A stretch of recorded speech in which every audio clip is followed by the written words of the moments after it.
Bismillahirrahmanirrahim. Assalamualaikum warahmatullahi wabarakatuh. Alhamdulillahi wa kafa, wassalatu wassalamu ala rasulillahil mustafa wa ala alihi wa sahbihi wa man ihtada, amma ba'du. Jamaah sholat subuh Masjid Al-Falah yang dirahmati oleh Allah Subhanahu wa Ta'ala, para kiai, para asatid, orang tua, ibu-ibu, anak-anak, ya insya Allah semuanya dirahmati oleh Allah Subhanahu wa Ta'ala. Di subuh yang penuh dengan keberkahan ini, di tempat yang mulia ini, marilah kita sama-sama awali sejenak. Kita menikmati suasana udara yang Allah berikan di subuh ini. Coba ibu yang masih pakai masker di belakang, bisa dibuka sebentar, dihirup udara yang Allah berikan di subuh hari ini, segar sekali. Oleh karena itu, tidak ada kata yang pantas mengawali sebuah aktivitas kecuali adalah kata hamdalah, alhamdulillah. Seperti itulah kita terbangun di pagi hari, kita pun memulai dengan memuji Allah. Alhamdulillahilladzi ahyana ba'dama amatana wa ilaihi nusyur. Alhamdulillah, Allah panjangkan umur kita, Allah berikan kesempatan untuk kita, dan nikmat yang tidak Allah berikan kepada semua orang adalah nikmat iman dan nikmat Islam, hidayah dari Allah Subhanahu wa Ta'ala, sehingga kita semua dengan penuh semangat, bahkan sebelum sholat subuh sudah berkumpul semuanya di masjid. Kenapa? Karena mengharapkan pertemuan yang indah dengan Allah Subhanahu wa Ta'ala. Oleh karena itu, marilah terus kita memohon kepada Allah, mudah-mudahan Allah jadikan setiap waktu yang Allah berikan kepada kita, kita dapat konversikan menjadi perbuatan baik, perbuatan mulia yang bernilai pahala di sisi Allah Subhanahu wa Ta'ala. Amin ya rabbal. Salawat dan salam marilah kita panjatkan kepada junjungan Nabi besar Muhammad sallallahu alaihi wasallam. Allahumma shalli wa sallim ala nabiyina Muhammad, kepada para keluarganya, para sahabatnya, serta orang-orang yang senantiasa mengikuti sunnahnya sampai hari kiamat. Amin ya rabbal. Dalam sebuah surat yang sama-sama kita hafal, surat Al-Asr, Allah Subhanahu wa Ta'ala berfirman, A'udzubillahi minasyaitonirrajim. Bismillahirrahmanirrahim. Wal 'asr. Innal insana lafi khusr illa alladhina amanu wa 'amilus solihati wa tawassaw bil haqqi wa tawassaw bis sabr. Surat yang pendek ini marilah sama-sama menjadi terus acuan kita dalam kehidupan. Karena Allah Subhanahu wa Ta'ala berfirman dari makhluknya yang bernama waktu. Waktu itu sedetik saja lewat tadi sudah tidak mungkin bisa kembali. Lewat dia. Dan begitu cepatnya waktu, sekarang kita melihat bahwasannya usia sudah tidak muda lagi. Adik yang duduk di tiang dulu masih baik, sekarang sudah besar jadi anak yang soleh, sudah bisa baca Al-Quran, sudah sholat di masjid. Waktu berjalan dengan cepat. 20 tahun kemudian anak yang duduk di situ menyender di belakang tiang, kelak mudah-mudahan akan menjadi tokoh agama, menjadi ustadz yang akan terus berdakwah menyebarkan agama Islam. Amin ya rabbal. Dan ketika Allah Subhanahu wa Ta'ala bersumpah atas waktu itu, Allah katakan innal insana lafi khusr, Sesungguhnya manusia semuanya dalam kondisi merugi. Ini masuk ke dalam jami, semua rugi semuanya manusia itu. Tetapi Allah kecualikan, Allah kerucutkan kecuali illalladzina amanu, kecuali mereka yang beriman kepada Allah Subhanahu wa taala. Yang kedua, wa amilus sholihat, dan gemar melakukan amal soleh.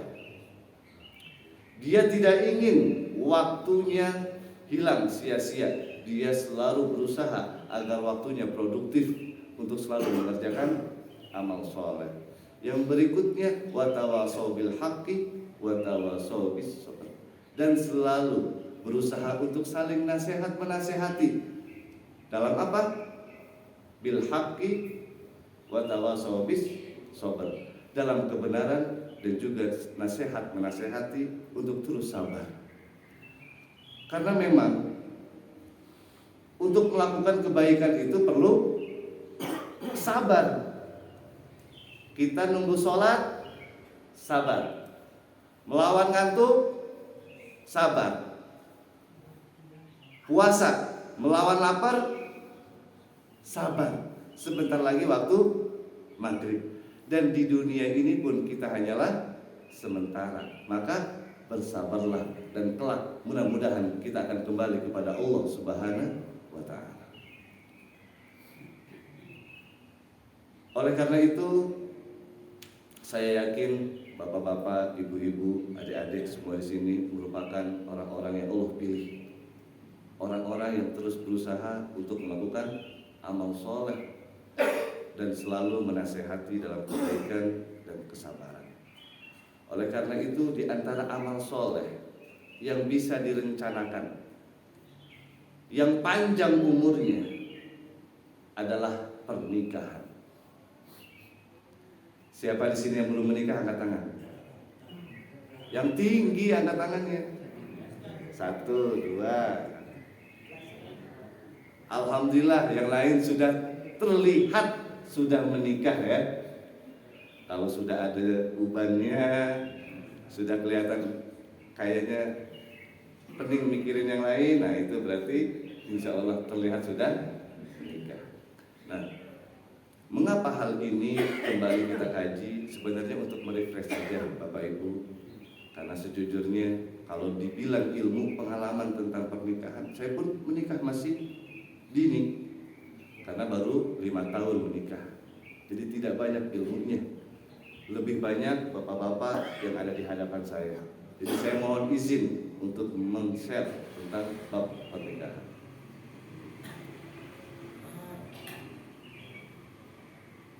Untuk mengkaji permasalahan pernikahan ini, maka kita mulai mengkaji ayat di dalam surat Ar-Rum, surat ke-30 ayat 21. Silakan dibuka Al-Qur'annya Bapak Ibu. Surat Ar-Rum, surat ke-30 ayat 21.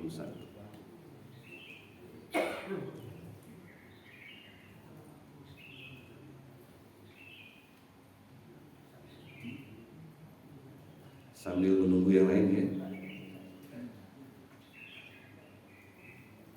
Ketika kita membaca surat Ar-Rum yang berisi 60 ayat, di awal kita akan menjumpai dengan ahruf al-muqatta'ah, yakni alif lam mim.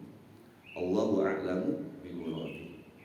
Kemudian kita akan melihat kisah tentang kaum Romawi yang mengalahkan kaum Persia. Kemudian yang mau saya garis bawahi adalah ketika kita membaca surat Ar-Rum ayat 21, boleh dibuka Bu ayat 21, maka kita akan menemukan kata. Saya bacakan dulu ya, mohon maaf. A'udzubillahi minasyaitonirrajim. Bismillahirrahmanirrahim. Wa min ayatihi an khalaqalakum min anfusikum azwaja litaskunu ilaiha wa ja'ala bainakum mawaddatan wa rahmah inna fi dzalika laayatin liqaumin yatafakkarun, yang artinya dan di antara tanda-tanda kebesaran Allah ialah Allah menciptakan pasangan-pasangan untukmu dari jenismu sendiri agar kamu cenderung dan merasa tentram kepadanya, dan dia menjadikan di antaramu rasa kasih dan sayang. Sungguh pada yang demikian itu benar-benar terdapat tanda-tanda kebesaran Allah bagi kaum yang berpikir. Pada ayat ini, ketika Allah berbicara tentang pernikahan, Allah memulai dengan kata wa min ayatihi, di antara tanda-tanda kekuasaan Allah. Sejenak sebelum kita masuk ke bab ini, tidak terlalu buru-buru ya, karena waktu kita panjang. Ternyata kalau kita baca dari awal sampai akhir, wa min ayatihi, kata ayat di dalam surat ini kurang lebih diulang sebanyak 11 kali dalam 11 ayat. Pertama kita jumpai di ayat ke-10. Ibu lihat di ayat ke-10.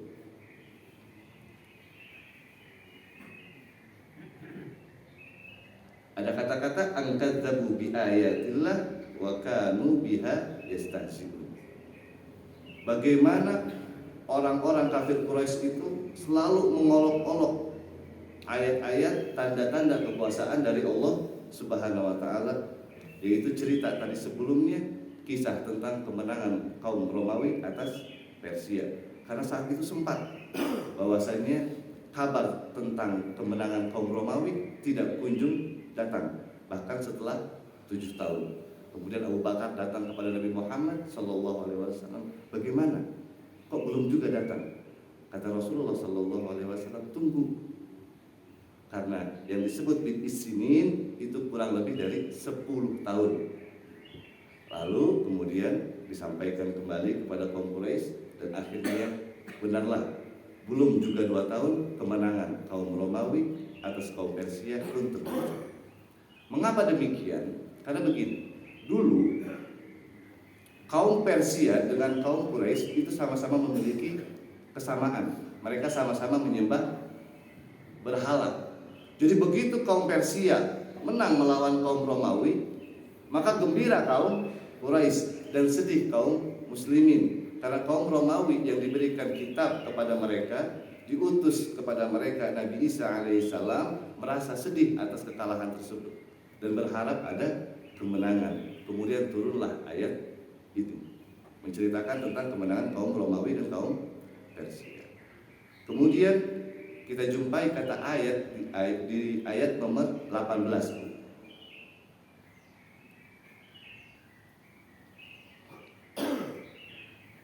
Ayat 18. Ayat 16.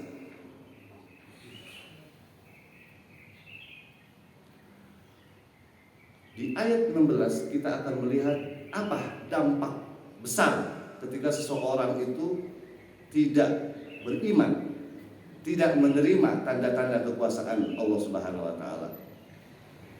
Maka kata Allah, fa ammal ladzina kafaru wa kadzdzabu bi ayatina wa liqa'il akhirati fa ulaika fil 'adzabi muhdarun. Adapun orang-orang yang kafir, yang mendustakan ayat-ayat kami serta mendustakan pertemuan kami di akhirat, maka mereka tetap berada di dalam azab neraka. Sebuah gambaran pedihnya ketika menyalahi dan tidak beriman kepada ayat-ayat Allah Subhanahu wa taala. Berikutnya kata ayat akan kita jumpai di ayat 20. Di ayat 20 bercerita tentang penciptaan Nabiullah Adam alaihi salam, di mana Allah menciptakan Nabi Adam alaihi salam dari turab. Turab itu tanah. Di dalam Ibnu Katsir dalam tafsirnya, ketika Allah menciptakan Nabi Adam diciptakan dari tanah yang ada di bumi. Semua tanah dengan berbagai jenisnya. Ada tanah yang hitam, tanah yang merah, tanah yang lembut, tanah yang keras. Sehingga dari tanah-tanah itulah akhirnya kita memiliki keanekaragaman dalam warna kulit dan lain-lain. Karena Allah ciptakan Nabi Adam dari tanah yang berbeda-beda.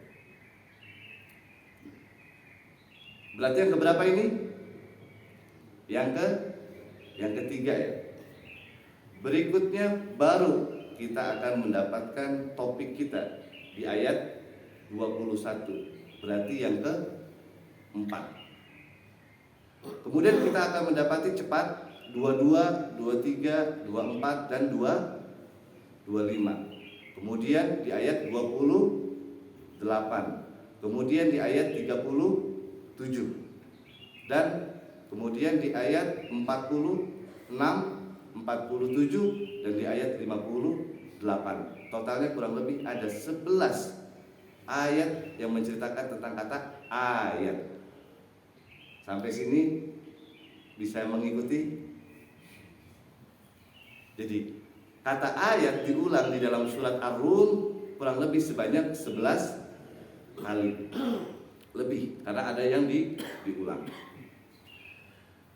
Apa yang dimaksud dengan wa min ayatihi, dari tanda-tanda kekuasaan Allah?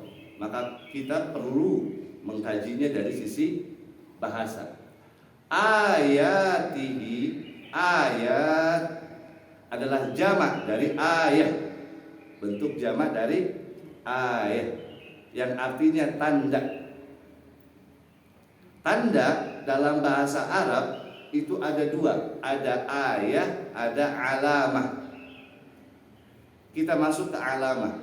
Alamah atau alamat adalah tanda yang digunakan untuk menemukan tujuan tertentu. Contoh, di mana Masjid Al-Falah Di mana Masjid Al-Falah? Di Yasmin sektor 6. Itu alamat. Sama kalau kita mesen Gojek, yang kita tulis kan ada destination atau tujuan. Berarti yang kita klik adalah alamat. Orang yang tahu alamat pasti akan mudah mencapai tujuan. Jadi adanya alamat adalah untuk memudahkan kita mencapai tujuan. Yang kedua, biasanya alamat digunakan untuk membedakan satu entitas dengan entitas yang lain. Misalkan saya mengembala kuda, biar kuda saya beda sama kudanya antum, maka masing-masing punya tanda, ada alamatnya. Biasanya dikasih apa? Stempel ya. Nah, stempel itu tanda, alamat. Bedanya apa dengan ayat? Kalau ayat adalah tanda-tanda kekuasaan dari Allah Subhanahu wa taala. Di dalam tafsir Ibnu Katsir dikatakan wa min ayatihi ay adalah ala qudratihi. Jadi yang dimaksud dengan wa min ayatihi adalah sesuatu yang menunjukkan kepada keagungan Allah Subhanahu wa taala. Jadi setiap kita menjumpai ayat, di dalam ayat itu ada kata ayatihi, berarti itu menunjukkan keagungan Allah Subhanahu wa ta'ala. Kita pelan-pelan ya, karena ada yang mencatat juga. Mudah-mudahan jadi ilmu untuk kita semua.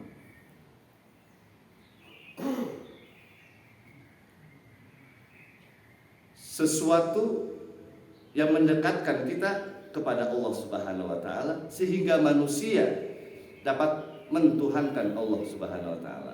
Itulah tujuan dari ayat. Banyak sekali kita jumpai di dalam surat Ar-Rum ini, kurang lebih ada 11. Kalau kita kaji surat Al-Baqarah kurang lebih ada 40 sekian bercerita tentang ayat. Di antara yang masyhur yang sering kita dengar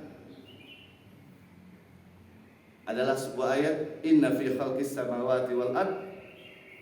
Lanjut, wa ikhtilafil laili wan nahar la ayatil liulil albab.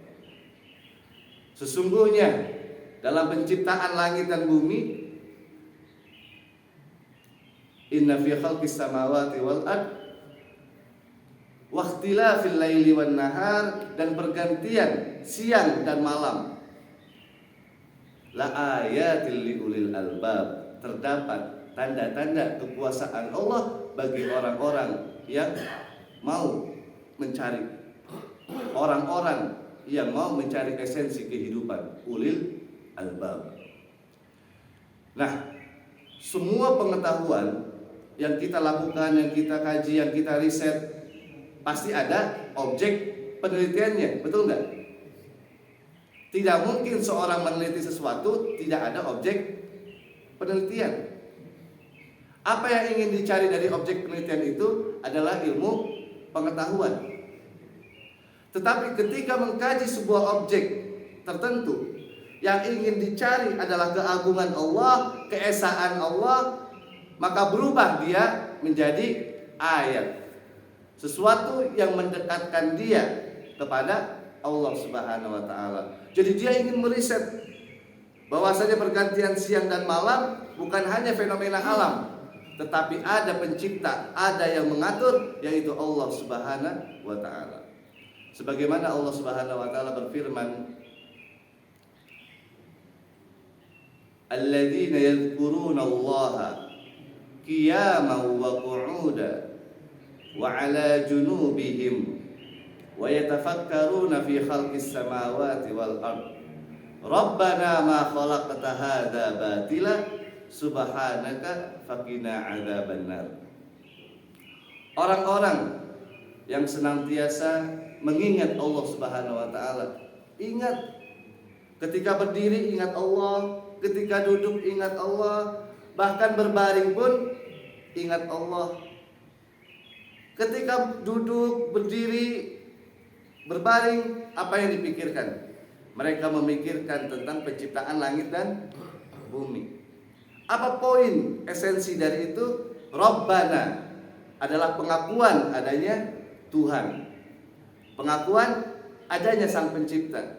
Rabbana ma khalaqta hadza batila, ya Allah, Engkau tidak menciptakan ini secara batil. Subhanaka, maha suci Engkau, faqina adzabannar, maka jauhkanlah kami dari azab neraka. Tujuan dari penelitian pengetahuan adalah mencari Allah Subhanahu wa taala. Jadi esensi kehidupan itu adalah ketika manusia mengenal Allah. Karena berapa banyak kita temui di luar penelitian-penelitian, kurang hebat apa mereka dalam meneliti. Orang barat itu kalau meneliti sungguh-sungguh, bahkan sampai partikel-partikel terkecil mereka akan melakukan riset penelitian. Tapi apakah mereka bertemu dengan Allah? Tidak. Nah, inilah sayang, pengetahuan itu tidak akan menjadi sempurna karena putus dengan Sang Pencipta. Oleh karena itu, esensi dari ilmu pengetahuan adalah ketika seorang hamba mengenal Tuhannya. Maka orang yang selalu mencari esensi disebut dengan, esensi dalam bahasa Arab disebut dengan lub, inti. Jamaknya albab. Jadi ulul albab adalah orang-orang yang sering senantiasa mencari esensi-esensi kehidupan ini. Baik. Wa min ayatihi sudah kita kaji, yang maksudnya adalah tanda-tanda kekuasaan Allah. Dari penciptaan langit dan bumi, pergantian siang dan malam, ternyata tidak jauh-jauh, Bu. Dalam pernikahan itu juga terdapat tanda-tanda kekuasaan Allah. Berarti pernikahan itu bukanlah sesuatu yang sepele, sesuatu yang kecil, sesuatu yang dianggap enteng.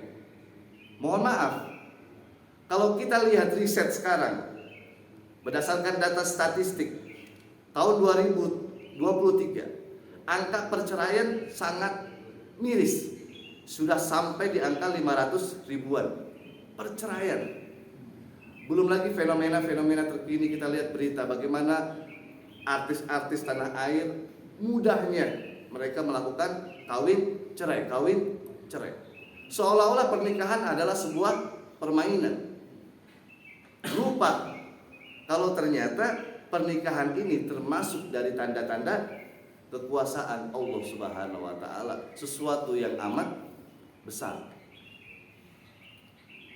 Boleh kita buka Bu surat An-Nisa ayat 4.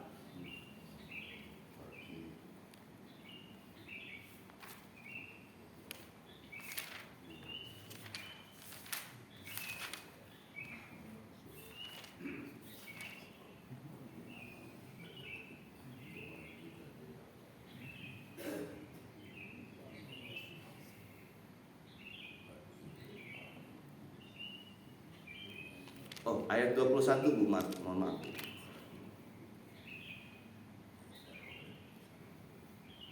Jadi ingat surat tadi An-Nur ayat 21. Kita belum tuntaskan, kita baru sampai situ dulu, wa min ayatihi, bahwasanya ini penting, sesuatu yang sangat esensi.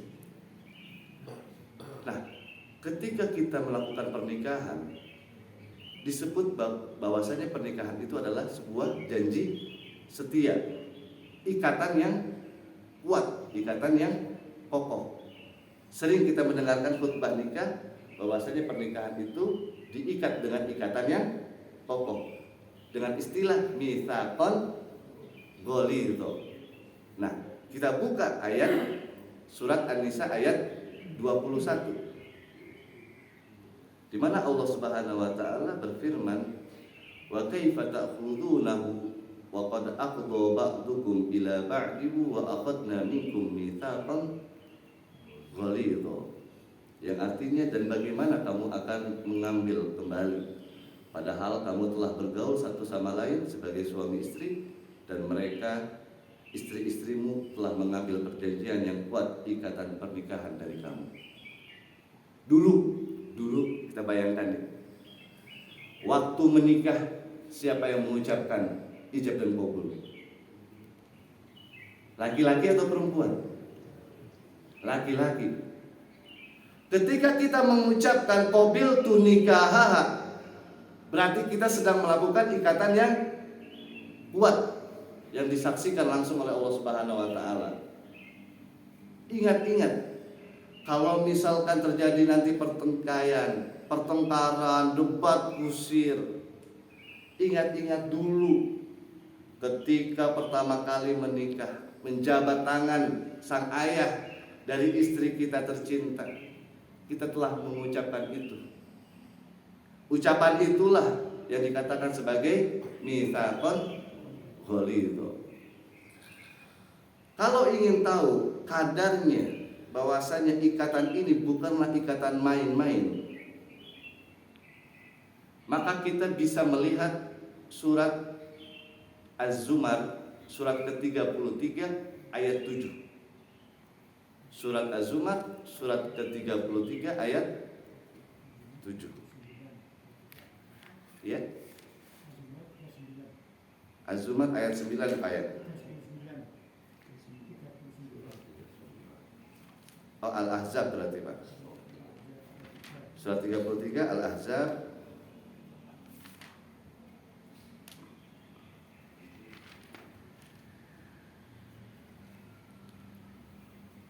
mohon maaf Bu, surat Al-Ahzab ayat ke-7, surat ke-33. Terima kasih Pak sudah mengingatkan.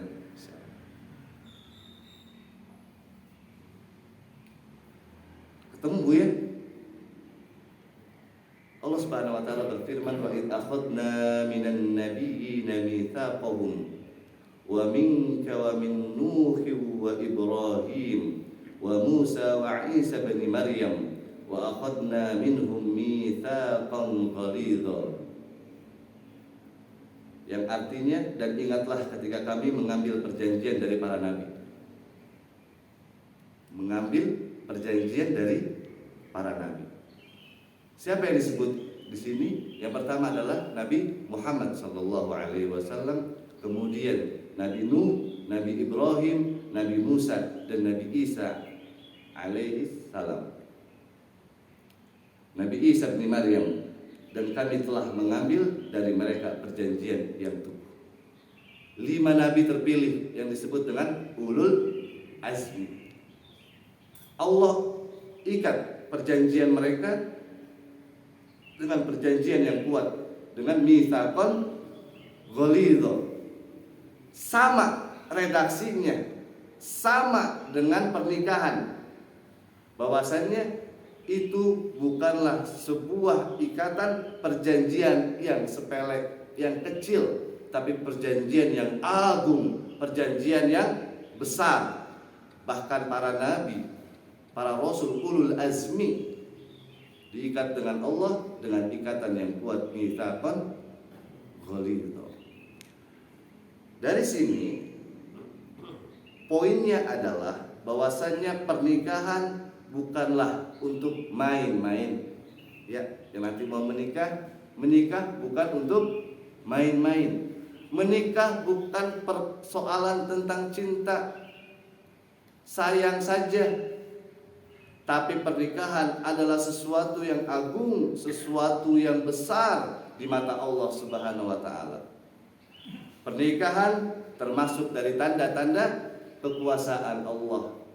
Menikahnya adalah termasuk ikatan yang kokoh, mitsaqan ghalidha. Mudah-mudahan dari dua komparasi ayat ini, yaitu surat An-Nisa ayat 21 dan surat Al-Ahzab ayat 33 memberikan gambaran kepada kita bahwasannya pernikahan ini adalah sesuatu yang amat besar. Kembali ke topik pembahasan, Bu. Kita kembali ke ayat surat tadi, surat Ar-Rum ayat 21. Kita lanjut.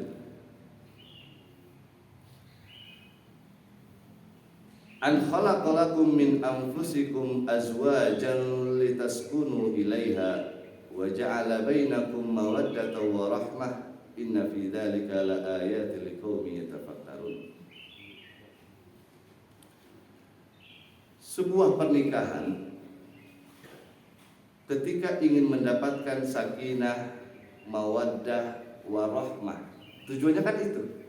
Kita itu menikah agar Allah memberikan kita sakinah, mawaddah, warahmah. Maka yang perlu dilakukan adalah menjadikan pernikahan ini tujuannya untuk apa. Kadang tadi lupa, nikah cuma karena suka, nikah karena dia anak orang kaya, nikah karena dia cantik. Tujuan-tujuan yang sifatnya hanya dunia, yang kelak itu pun akan sirna. Sesuatu yang agung ini harus didasari dengan sesuatu pun yang besar. Menikah adalah termasuk dari amal soleh, ibadah kita kepada Allah Subhanahu wa taala. Di dalam ibadah ada rukun dan ada syarat yang harus dipenuhi. Dalam ibadah tidak boleh kita melakukan main-main, senda gurau. Boleh nggak dalam sholat kita main-main? Enggak. Begitupun nikah. Nikah ini bukan permainan. Nikah itu adalah ibadah. Oleh karena itu, ketika menikah, maka yang pertama kali yang harus ditanamkan kepada anak kita nanti, Bu, yang sudah remaja khususnya, yang siap-siap mau menikah, pahamkan dulu bahwasanya pernikahan itu adalah ibadah kepada Allah Subhanahu wa taala. Karena ini ibadah, maka harus dilakukan secara benar, disiapkan matang-matang.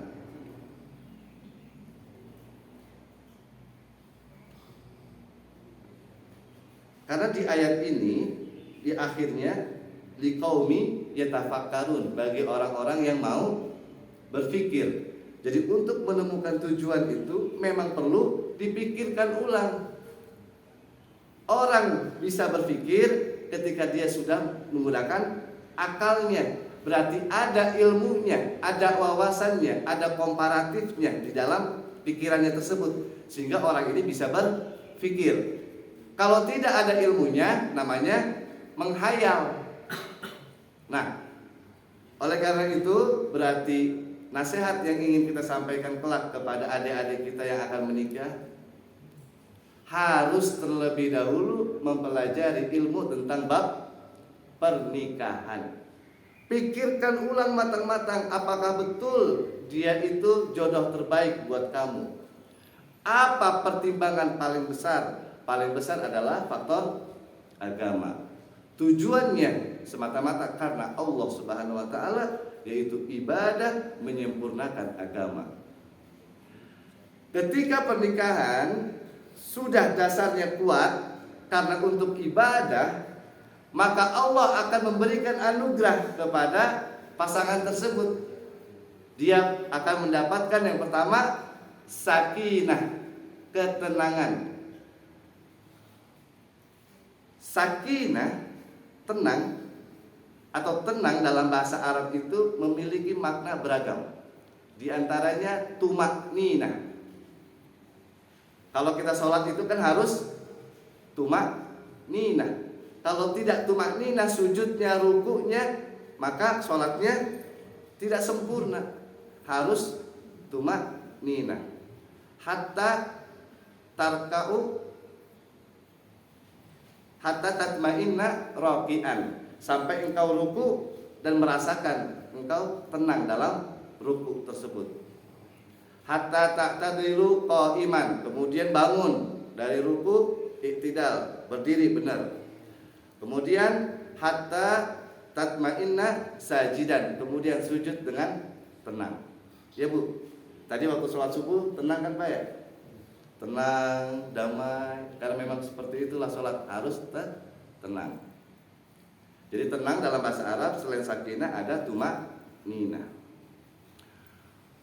Tujuan dari tenangnya kita melakukan sholat agar kelak terbiasa dalam kehidupan sehari-hari, rasa tenang ini masuk ke dalam diri kita, sehingga kita menjadi pribadi yang tenang. Orang yang sudah tenang itu dikatakan mutmainnah. Pemilik sifat dari tumakninah adalah mutmainnah. Bagaimana ayat yang begitu indah kelak ketika menyebut orang yang memiliki jiwa yang tenang kembali kepada Allah. Ya ayyatuhan nafsul mutmainnah, wahai jiwa-jiwa yang tenang, irji'i ila rabbiki radiyatam mardiyah, ila akhiril ayat. Nah, mudah-mudahan dari sholat itu, ibadah yang kita lakukan, ketenangan ini kita bisa bawa dalam kehidupan sehari-hari. Nah, apa bedanya tenang dalam tumakninah dengan tenang sakinah? Bedanya, kalau tenang tumakninah ini, tumakninah adalah tenang yang dihasilkan dari ibadah. Kita melakukan ibadah, kemudian kita merasa tenang. Kita zikir, kita tenang. Kita sholat, kita tenang. Kita baca Al-Quran, menjadi tenang. Itu tumakninah. Tapi kalau sakinah adalah tenang yang dihasilkan setelah melewati suatu persoalan. Contoh, dulu waktu kita ujian di sekolah, gimana rasanya sebelum ujian? Dak dikduk, dak dikduk, dak dikduk. Persiapan sini, persiapan situ, belajar, bergadang, gak bisa ngapa-ngapain. Dulu waktu bapak ibu pertama kali mau menikah, mau ngucapin ijab kabul, gimana hatinya? Dak dak dak dak dak, ya enggak? Karena ada persoalan yang sedang dihadapi. Tapi begitu persoalan ini tuntas, maka berubah menjadi tenang. Itu yang disebut dengan sakinah. Jadi sakinah, ketenangan yang dilahirkan setelah adanya persoalan. Izinkan saya membuat sebuah ilustrasi. Orang Arab itu biasanya punya syair. Sakanatis sajaratu idza dhahabatir rih. Sakanatis safinatu idza dhahabatil amwaj. Yang artinya ranting-ranting pohon itu akan tenang ketika angin sudah hilang. Kemudian kapal-kapal di lautan itu akan menjadi tenang ketika ombak sudah hilang. Ketika angin hilang, ombak hilang, maka pohon dan kapal pun menjadi tenang. Bapak Ibu hadirin jamaah Masjid Nurul Al-Falah Yasmin yang dirahmati oleh Allah Subhanahu wa taala. Kita memiliki sebuah kebanggaan besar bahwasanya Indonesia ini adalah negara maritim, negara kepulauan. Nenek moyang kita adalah seorang pelaut handal. Mereka sudah terbiasa bertemu dengan ombak-ombak yang besar. Semakin besar ombak yang mereka hadapi, maka dia akan menjadi pelaut yang handal. Sehingga kelak ketika nanti ada ombak-ombak kecil datang, sudah bukan lagi masalah untuk pelaut yang hebat tersebut. Bunyi apa ini? 20 menit lagi. Ya. Jadi kalau sudah terbiasa melewati ombak yang besar, maka kita akan terbiasa melewati ombak yang kecil. Nah, oleh karena itu, sakinah, ketenangan dalam rumah tangga bukanlah ketenangan yang didapatkan tanpa adanya persoalan. Pasti banyak persoalan, dari mulai salah komunikasi, bagaimana cara mengucapkan terima kasih, ya Pak ya. Punya istri, bawakan kita pakaian, cucikan kita baju, kasih kita makan. Sudahkah kita ucapkan terima kasih sehari-hari? Ini PR dari laki-laki yang biasanya rada-rada mohon maaf tidak mudah untuk mengungkapkan sesuatu. Tetapi ternyata ada sifat perempuan yang mereka ini senang untuk dihargai. Di antaranya adalah kita sering-sering mengucapkan terima kasih. Yang kedua, sering-sering mengucapkan mohon maaf. Mohon maaf. Karena tidak semua keputusan yang kita lakukan, yang kita berikan, yang kita tetapkan di rumah itu baik buat semua yang ada di rumah. Oleh karena itu pun kadang kita harus meminta maaf kepada istri.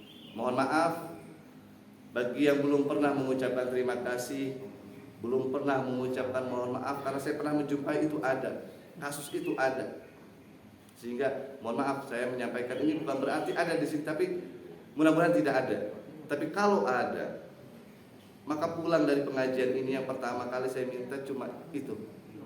Wahai istriku, terima kasih engkau telah mengabdi kepadaku.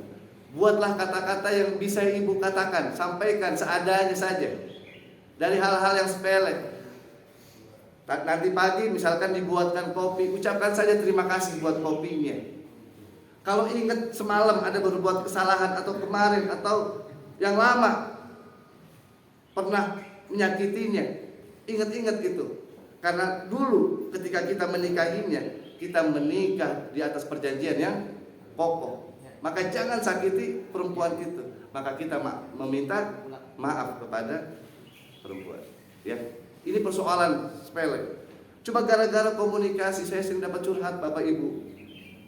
Saya harus bagaimana, Bang? Apakah saya harus cerai? Cerai dari mana? Masalahnya apa?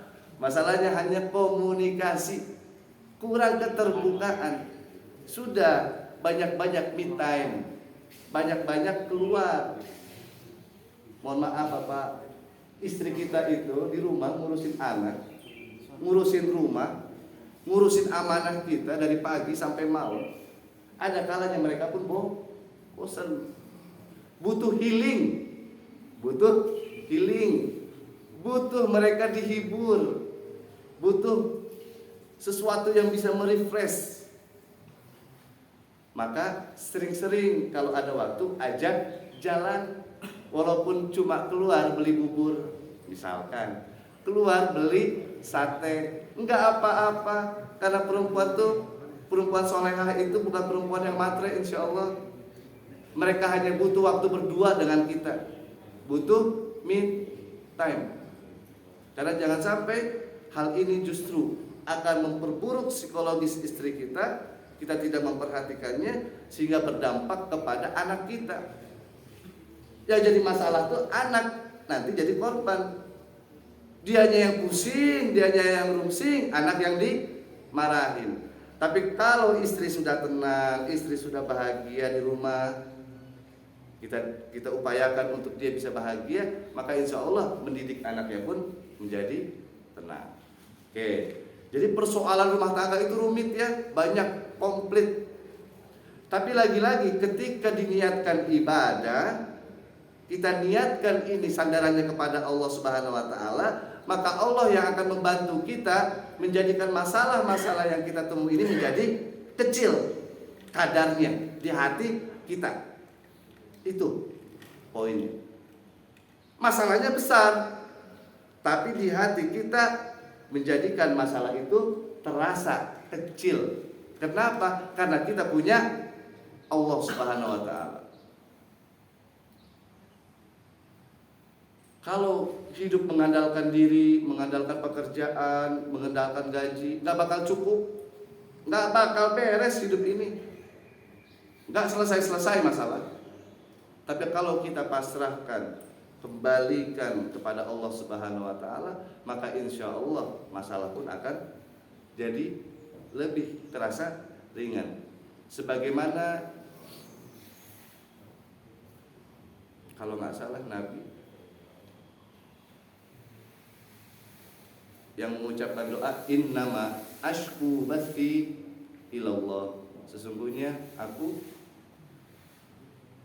mengadu kesulitanku hanya kepada Allah. Jadi kita habiskan Bu dalam pernikahan ini, ketika kita menghadapi persoalan, mohon maaf, mohon izin, saya 5 tahun menikah, ternyata memang pernikahan itu banyak sekali persoalannya. Dari mulai mengenal istri kita, karakter, segala macam, belum dari permasalahan ekonomi, permasalahan berbagi tugas, permasalahan mengurusi anak, dan tetek bengek lainnya, detail-detailnya itu turunannya banyak sekali. Di dalamnya selalu ada permasalahan, selalu ada persoalan. Lantas bagaimana cara penyelesaiannya? Nah ini dalam Islam tuh ada tata caranya, ada kurikulumnya.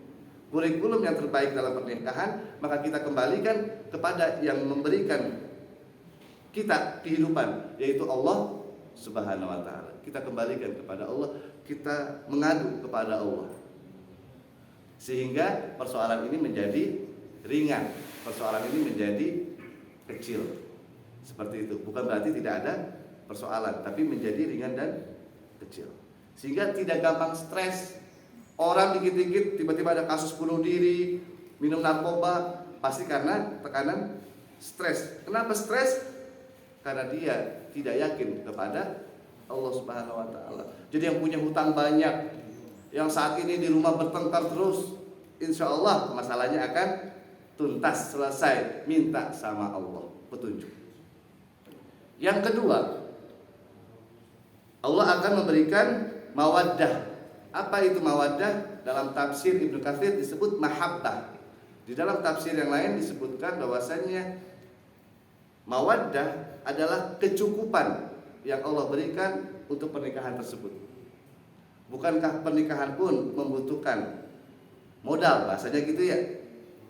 Buat anak makan, sandang pangan, rumah, kendaraan, anak sekolah, butuh.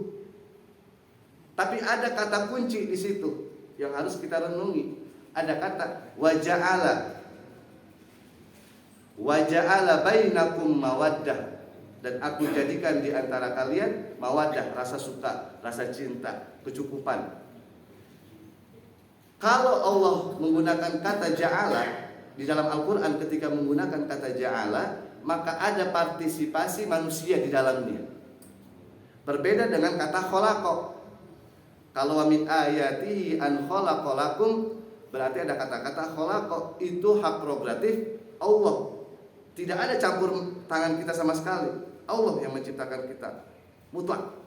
Tapi kalau ja'ala, berarti ada peran manusia di dalamnya. Nah ini penting. Sehingga suami istri untuk terus mempererat pernikahan, masing-masing harus melakukan perannya dengan baik. Masing-masing harus melaksanakan apa kewajibannya, apa haknya. Jangan minta hak sebelum melaksanakan kewajiban. Ini yang parah.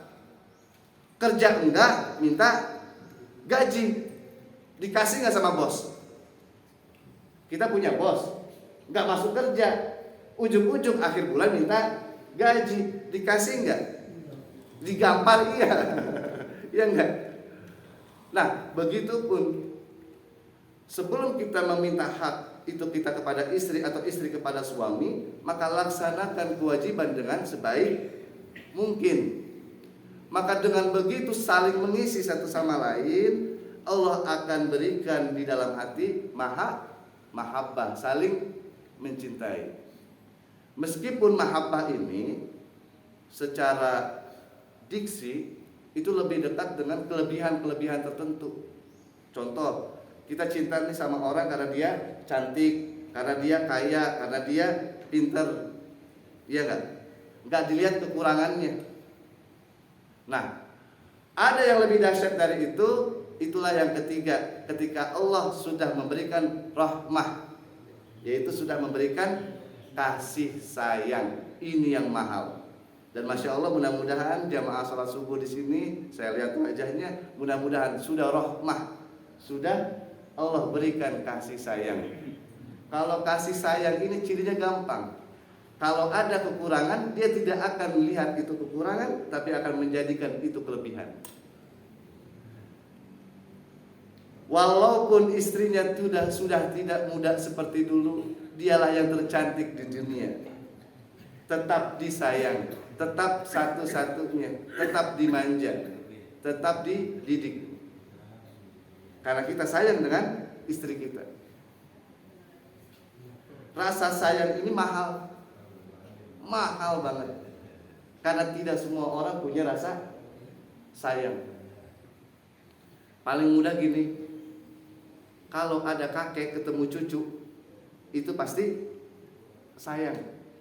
Lebih sayang daripada ke kita. Mereka lebih sayang ke cucu.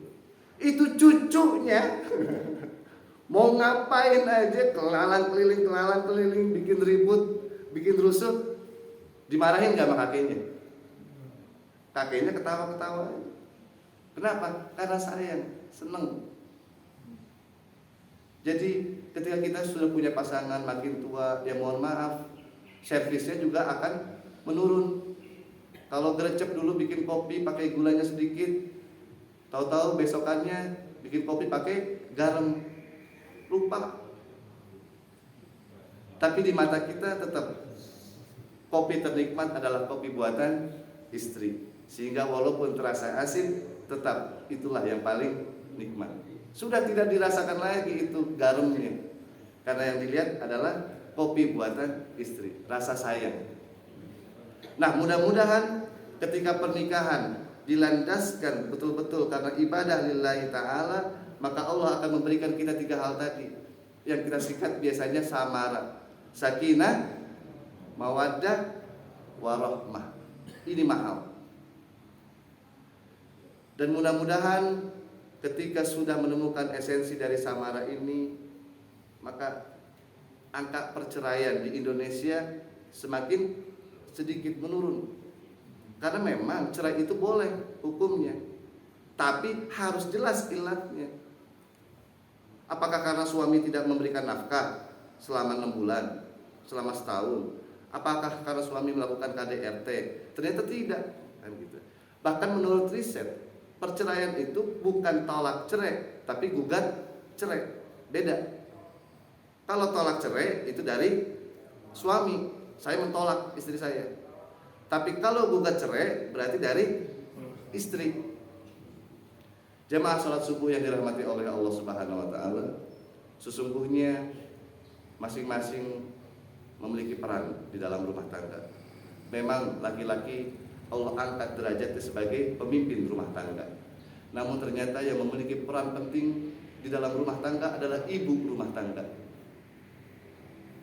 Ibu rumah tangga itu luar biasa. Karena beliaulah maka akan muncul anak-anak yang soleh-solehah. Karena beliaulah rumah terjaga, terawat, amanah. Ketika kita kerja di luar, kita tenang meninggalkan istri di rumah karena memiliki istri yang solehah. Oleh karena itu peran ibu di dalam rumah tangga amatlah penting. Mudah-mudahan ibu-ibu yang hadir di sini terus berusaha menjadi ibu-ibu yang solehah. Semata-mata niatkan Bu melayani suami karena Allah Subhanahu wa ta'ala. Jadi kalau suami banyak maunya ya minta ini minta itu, alhamdulillah, karena semakin banyak pahala yang akan didapatkan karena ibadahnya pun semakin banyak. Wah, ini kurang rapi setrikanya Bu, tolong dirapikan lagi, padahal sudah rapi, tapi ada model-model yang perfeksionis seperti itu. Nah, itu tetap usahakan kita tetap layani dan segala macam. Mudah-mudahan kajian singkat ini betul-betul memberikan kita bekal, khususnya untuk saya pribadi yang masih menikah muda, agar Allah senantiasa memberikan bantuan di dalam pernikahan ini, sehingga Allah memberikan kita sakinah, mawaddah, warahmah. Izinkan mengambil kesimpulan dari kajian tema hari ini. Yang pertama, ingat bahwasanya pernikahan termasuk dari tanda-tanda kekuasaan Allah Subhanahu wa taala yang Allah cantumkan di dalam surat Ar-Rum ayat 21. Kemudian ingat bahwasanya pernikahan adalah ikatan yang kuat. Surat An-Nisa ayat 21. Kemudian surat Al-Ahzab ayat 7. Bahwasanya pernikahan adalah sesuatu ikatan yang kokoh, bukan main-main. Yang keempat, laksanakanlah pernikahan semata-mata tujuannya ibadah. Ketika tujuannya ibadah, penghambaan kita kepada Allah, mengikuti perintah Allah dalam menyalurkan syahwat secara betul, melakukan perintah Rasulullah SAW dalam menikah, ibadah semata-mata karena Allah. Mudah-mudahan Allah memberikan kita sakinah, mawaddah, warahmah. Ingat, dalam sakinah tidak semua akan mudah begitu saja, harus ada tantangannya. Tapi selalu ingat, Allah Subhanahu wa taala berfirman, "Inna ma'al usri yusra." Sesungguhnya bersama kesulitan itu akan ada kemudahan. Sulit, mudah itu beriringan. Jadi tidak ada yang sulit sendiri, pasti ada kemudahan beriringan. Tapi kebanyakan kita ini fokusnya di sulitnya doang, fokusnya di masalahnya doang, tidak melihat kemudahannya. Bagaimana kemudahannya? Kata Allah, dekatkan aku, beribadah kepada aku, perbaiki takwa, maka Allah akan berikan jalan keluar. Ingat surat At-Tolak ayat 2. Wa may yattaqillaha yaj'al lahu makhraja. Allah akan memberikan solusi terbaik, solusi yang jernih, solusi yang the best dari setiap persoalan kita. Makhraja wa yarzuqhu min haitsu la yahtasib. Dan Allah akan memberikan jalur rizki dari jalan yang tidak disangka-sangka. Jadi mudah-mudahan dengan begitu penghambaan kita kepada Allah, kita melakukan pernikahan karena Allah, kita menjalankan syariat karena Allah, punya anak, nambah beban juga karena Allah. Mudah-mudahan Allah cukupkan itu semua. Dengan cara apa? Memperbaiki ibadah kita, ketakwaan kita kepada Allah, sehingga Allah memberikan kita sakinah, mawaddah, warahmah. Dan marilah kita tutup dengan pertemuan ini dengan sama-sama membaca istighfar 3 kali. Astagfirullah. Kita berdoa kepada Allah, Allahumma inni a'udzubika min ilmin la yanfa'. Ya Allah, aku berlindung kepadamu dari ilmu yang tidak bermanfaat. Wa min qalbin la yakhsha, dari hati yang tidak takut kepadamu ya Allah. Wa min nafsin la tashba, dari nafsu yang tidak pernah kenyang ya Allah. Wa min du'ain la yustajabulah, dari doa-doa yang tidak pernah diijabah. Kita doa tutup dengan doa kafaratul majlis. Subhanakallahumma wa bihamdika asyhadu an la ilaha illa anta astaghfiruka wa atubu ilaik. Assalamualaikum warahmatullahi wabarakatuh.